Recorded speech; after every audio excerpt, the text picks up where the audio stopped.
तो hello guys, आज हम देखने वाले हैं बिग बैंग थ्योरी के बारे में।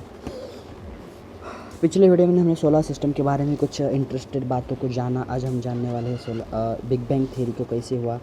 एक जो बिंदु था वो फट गया, फट जाने से इतना बड़ा ब्रह्मांड बना और ये हमारे पृथ्वी तक बना, ये हमारे जीवित रहने का कारण बना। ये थ्योरी हमारे लिए बहुत इम्पोर्टेंट है। तो इसके बारे में आज हम जानने वाले हैं इस आज के एपिसोड में।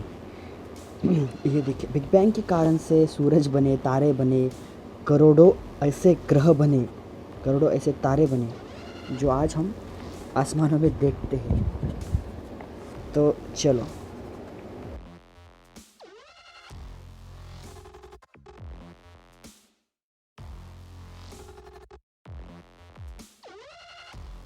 तो हेलो गाइस, कैसे हैं आप लोग। तो आज हम जानेंगे बिग बैंग की थ्योरी के बारे में। बिग बैंग थ्योरी में एक जो ये ब्रह्मांड के शुरुआती का समय था, एक ये देखिए, ये देखने वाला एक डॉट है। ये डॉट से पूरा ब्रह्मांड हुआ, पूरे धरती बनी, पूरे हमारे आखिर तक पृथ्वी बनी, हम बने। हमारे जीवन का कारण सिर्फ ये डॉट है। ये देखिए, यहाँ से शुरू हो गया समय का अस्तित्व, समय का महत्व मिल गया। ये देखिए, एक बिंदु से निर्माण हुआ प्रोटॉन, न्यूट्रॉन, तारे, हमारे अर्थ, अंतरिक्ष से समय चालू हो गया। ये देखिए, इस तरह से उसका ब्लास्ट हो गया, फट गया। इसको हम बिग बैंग थ्योरी कहते हैं, द बिग बैंग थ्योरी। तो जानेंगे बिग बैंग थ्योरी के बारे में। ये जो थ्योरी है ये वर्तमान में हमारे एग्जिस्टेंस का कारण है। इस थ्योरी, ये वर्तमान हमें हमारे ब्रह्मांड की शुरुआत की थ्योरी है, जिसे हम बिग बैंग थ्योरी भी कह सकते हैं। और ये देखिए,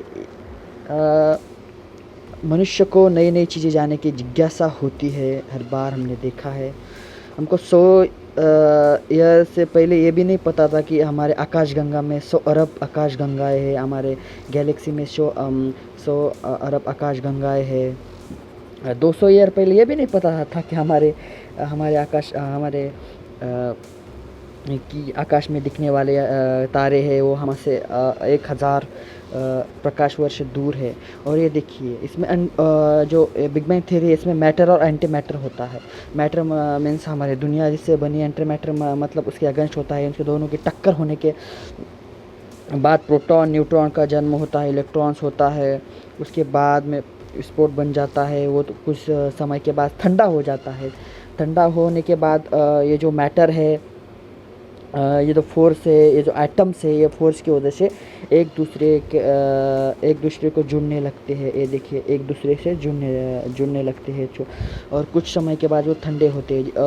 ज़्यादा से ज़्यादा हाइड्रोजन्स एटम इसमें पाए जाते हैं, जो कि परमाणु को आपस में कंप्रेस करते हैं। कंप्रेस करने के बाद जो टेम्परेचर जो रहता है वो 1 करोड़ से 1 लाख डिग्री सेल्सियस तक होता है।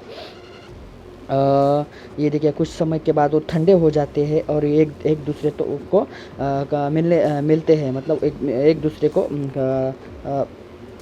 चिपकने लगते हैं। उसको हम क्या बोलते हैं? Force, gravity force of attraction बोलते हैं। ये देखिए, इसको हम ग्रेविटी बोलते हैं। ग्रेविटी के कारण से ये जो मैटर है, ये जो आइटम्स है, एक दूसरे को मिलने लगे हैं।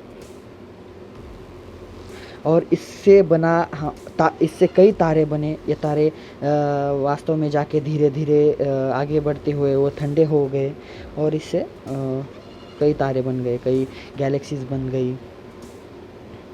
ये देखिए, इसका स्फोट हो गया और ये सूरज जैसे तारे बन गए इससे। ये देखिए, ये हाइड्रोजन की वजह से बन गए। तो कुछ समय के अंतराल के बाद ऐसी गैलेक्सीज़ बन गई, कई सारी गैलेक्सीज़ बन गई। गैलेक्सी में कई सारे सोलर सिस्टम बन गए। ये देखिए, एक गैलेक्सीज़ है, कई सारी करोड़ों गैलेक्सीज़ बन गई। इन गैलेक्सीज़ में करोड़ों सोलर सिस्टम है। हमारी गैलेक्सी भी है इसमें, इसको हम मिल्की वे गैलेक्सी बोलते हैं। हमारे बाजू में हमारे जैसी गैलेक्सी है, उसको हम एंड्रोमेडा गैलेक्सी बोलते हैं। वो हमारे से बहुत ज़्यादा बड़ी है। ये देखिए, ऐसे कई तरह के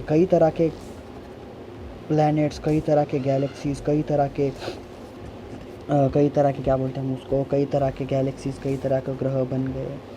और धीरे धीरे धीरे धीरे समय के साथ हमारा ब्रह्मांड बढ़ता गया, बढ़ता गया, बढ़ता ही गया।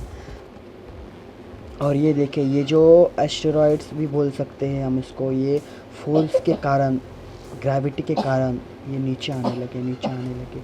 और कई दिनों के बाद ये ठंडे हो गए, ठंडे होने के बाद ये एक दूसरे को चिपकने लगे, और एक हाइड्रोजन हीलियम की वजह से ठोस सतह बनने लगी।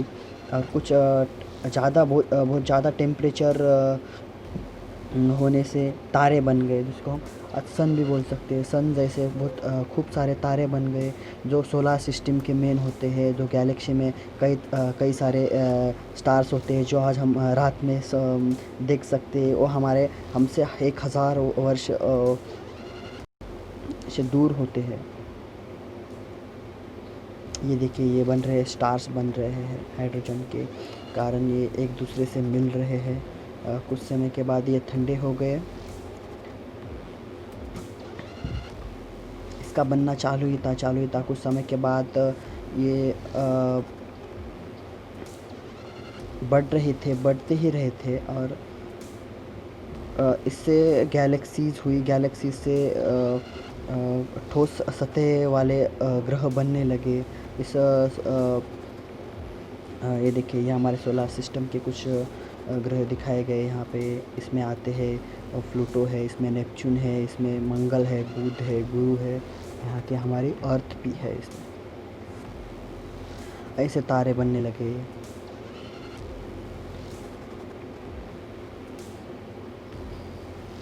इसमें कई सारे जिसमें सॉलिड मटेरियल से ठोस सतह वाले ग्रह बने, जिसमें पृथ्वी, मंगल आते हैं।